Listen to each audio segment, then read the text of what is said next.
I'm truly proud to be here. But rallies like this aren't enough. Signs, speeches, they're not enough.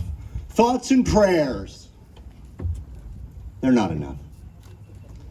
Police and politicians and prosecutors like me, not nearly enough. It will take everybody in this community to go beyond sympathizing with Asians.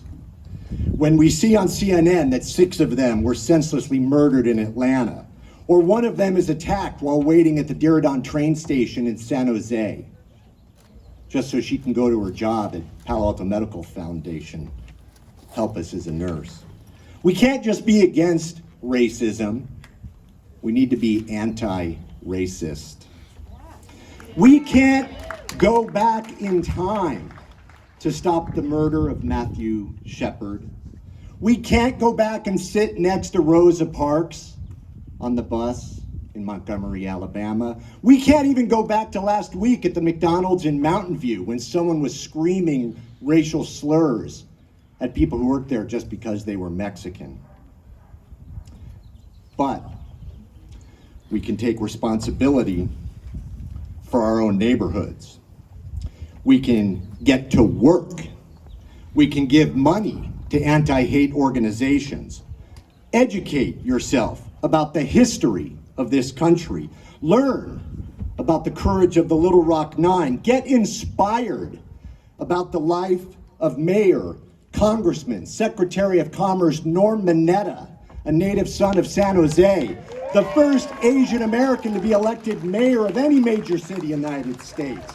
He spent part of his childhood in an internment camp in Wyoming, simply because his parents were Japanese immigrants. America,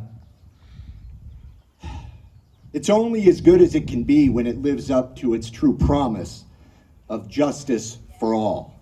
And if you ever see anyone abusing anyone else because of their race or their gender or their ethnicity or their religion or their sexuality or where they're from, get involved, stop it.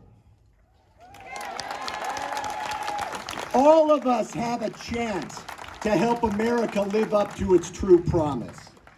Call it out. As Sheriff Smith said, call 911. Call the police, call it by its true name. Hatred is not politics, it's a plague.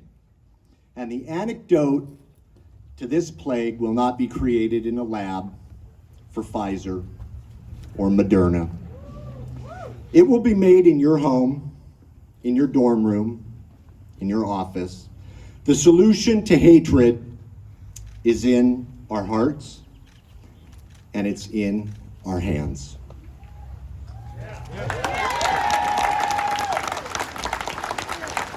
I have the pleasure to introduce Judy Minor, who is the Chancellor of the Foothill De Anza College.